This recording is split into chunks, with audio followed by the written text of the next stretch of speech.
2020년 5월 19일 저녁 전라남도 해남의 한 한적한 도로에서 충격적인 교통사고가 발생했습니다. 마주 오던 차량이 갑자기 속도를 높이며 한 차량을 향해 그대로 돌진했습니다. 순간의 충돌. 작은 경차는 크게 파손됐고 운전자는 끝내 목숨을 잃었습니다.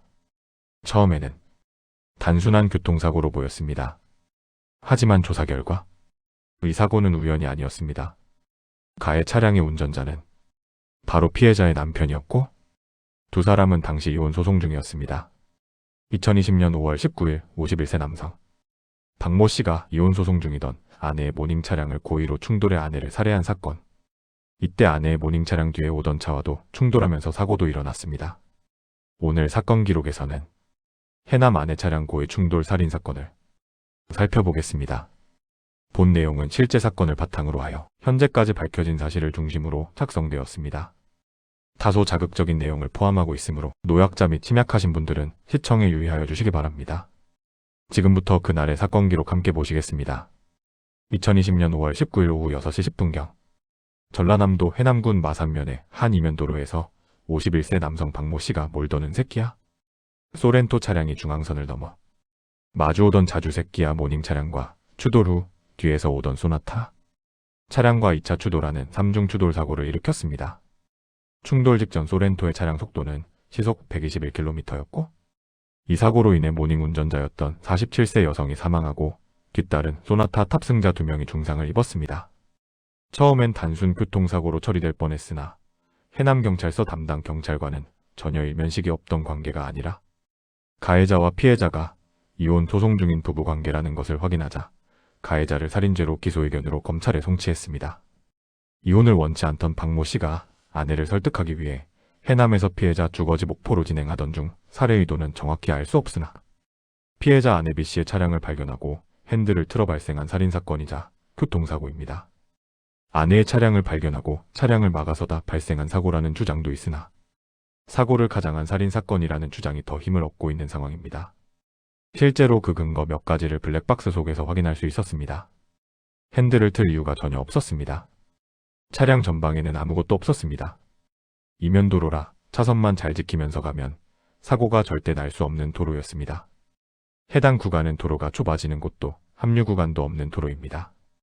또한 블랙박스 속 소렌토는 아내의 차를 보았을 것으로 추정되는 그 순간 바퀴가 왼쪽으로 틀어졌다가 다시 본인 차선으로 넘어오다가 사고가 발생했습니다.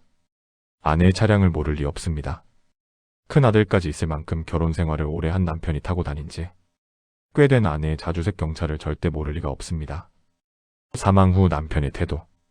아내가 사망했음에도 슬퍼하는 기색이 전혀 없었으며 취재를 위해 찾아온 실화탐사대 제작진을 기피하는 수준으로 대답을 거부, 그만 물어보라며 오토바이로 제작진을 쳐넘어뜨리고 도망가기까지 한 것입니다. 가정폭력과 이혼. 고의 사고를 일으킬 만한 가장 결정적인 이유입니다. 사망한 아내는 사고 발생 전 가해자 남편과 이혼 소송 중에 있었으며 더불어 가해자 남편의 접근을 금지해달라는 처분을 해남법원에 신청하였으나 교통사망 사고 발생 이후 접근 금지 가처분 결정이 내려진 관계로 이 결정문이 의미 없는 무용지물이 되었습니다.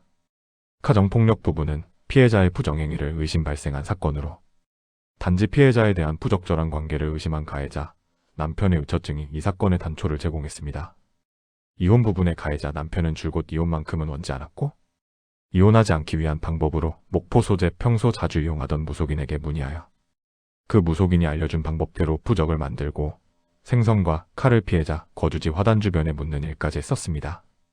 2021년 4월 13일 재판부는 미필적 고의에 의한 살인죄를 인정해 박 씨에게 징역 20년형을 선고했습니다. 재판부 광주지법 해남지원 형사 1부는 선고해서 박모 씨는 접근 금지 명령을 받았음에도 아내에게 지속해서 접근했다. 차량 충돌로 아내를 숨지게 하고 2차 충돌로 다른 피해자들에게 중상해를 입혔음에도 차를 막으면 피할 줄 알았다며 책임을 돌렸다. 범죄의 중대성과 피해자 쪽과 합의에 이르지 못한 점, 다만 우발적 범죄로 보이는 점을 고려했다고 판시했습니다. 2021년 8월 10일 광주고등법원 형사 1부 고법판사는 살인, 교통방해, 치상 혐의로 기소된 박모 씨에 대해 1심 20년에서 3년이 줄어든 징역 17년을 선고했습니다. 재판부는 감형의 이유로 피고인이 피해자의 유가족과 원만하게 합의한 점을 들었습니다. 도로 위에서 벌어진 한 번의 충돌. 하지만 그 충돌은 우연이 아닌 누군가의 선택이었습니다. 분노와 갈등이 극단적인 선택으로 이어질 때 그 결과는 돌이킬 수 없는 비극이 됩니다. 사건은 끝나도 기록은 남습니다. 다음 기록에서도 함께 해주시기 바랍니다. 지금까지 사건 기록이었습니다.